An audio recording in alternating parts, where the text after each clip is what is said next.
CCI పత్తి కొనుగోలు వెంటనే చేపట్టాలని డిమాండ్ చేశారు. ఏరియా కార్యదర్శి లంక రాఘవులు రైతులకు నష్టం చేసే సీసీఐ కొత్త నిబంధనలు విరమింపు చేసుకోవాలన్నారు.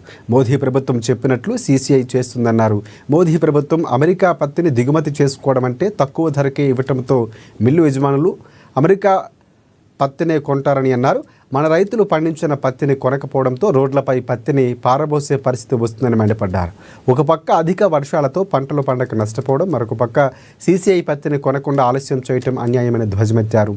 మోదీ ప్రభుత్వ విధానాలు రైతులు నాశనం చేసే విధంగా ఉన్నాయని విమర్శించారు.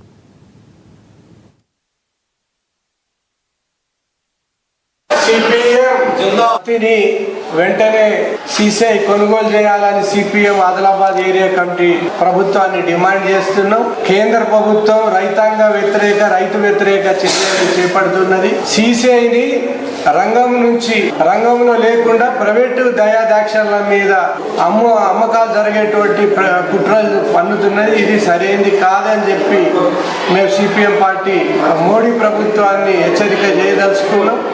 ఇప్పుడే భారీ వర్షాలతో నిరవధిక అతివృష్టితోని మన పంటలు పండలేకుంటున్నటువంటి పరిస్థితుల్లో రైతులు బాగా ఆందోళనతో ఉన్నారు. ఇప్పటికీ ఇలాంటి దిగుబడి కూడా పత్తి దిగుబడి తక్కువ ఉన్నది, కానీ పత్తి దిగుబడి వచ్చేటప్పుడు గిట్టుబాటు ధర దొరికేటట్లేదు.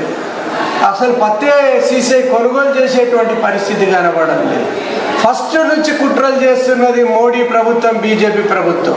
ఫస్ట్ ఏమో దేశంలోనే మొట్టమొదటి ఆదిలాబాద్ మార్కెట్లో సీసీఐ ఉన్నది, ప్రైవేట్ వాళ్ళు కొనుగోలు చేయాలా, మేము వ్యత్యాస రేటు గిట్టుబాటు ధర ఇస్తామని చెప్పి ఆ నాటకం ప్రారంభించింది. ఆ తర్వాత ఏమైంది, అమెరికా పత్తిని భారతదేశానికి దిగుమతి చేస్తుంది.